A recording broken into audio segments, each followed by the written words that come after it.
If you want to set up Chip Music Bot on Discord the right way, this video will walk you through the entire process step by step.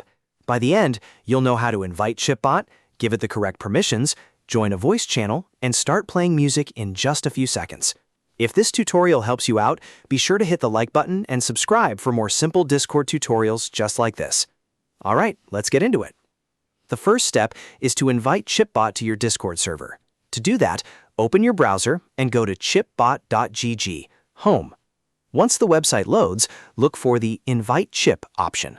Click that button, and it will begin the process of adding the bot to your server. If Discord asks you to sign in, go ahead and log into the account that has permission to manage the server you want to use. After you're signed in, Discord will ask you to select a server.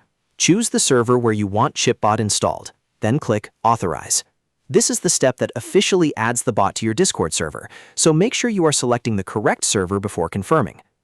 Once Chip is added, the next thing you need to do is make sure it has the correct permissions. This part is important because music bots need access to voice channels in order to work properly. Go into your Discord server, then open Server Settings and head over to Roles. Find the role assigned to ChipBot and check that it has the right permissions turned on. At a minimum, Chip should be able to view channels, send messages, connect, and speak. Without these permissions, the bot may show up in your server but fail to join voice channels or respond to commands. If the bot still isn't working properly, you may also need to move Chip's role above other roles in the hierarchy. That can help make sure Discord allows the bot to operate correctly across the server. Now that permissions are sorted out, the next step is to join a voice channel. Open any voice channel in your Discord server and join it yourself first. This matters because ChipBot is meant to play music in the same voice channel you are in, so if you are not connected, the bot won't know where to go. Once you are inside the voice channel, go to any text channel and type the music command.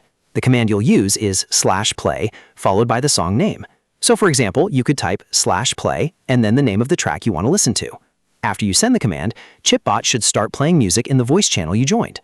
If the song does not start right away, double-check a few things. First, make sure the bot is online in your server. Second, confirm that it has permission to connect and speak in the channel. Third, make sure you are actually inside a voice channel before using the command. Most issues with music bots come down to one of those simple setup problems. And that's it. You've now invited ChipBot, given it the correct permissions, joined a voice channel, and used the play command to start music. Once you get the setup right, Chip makes it really easy to bring music into your Discord server. If this video helped you, please like the video and subscribe for more Discord setup guides, bot tutorials, and easy step-by-step tech help. Thanks for watching, and I'll see you in the next one.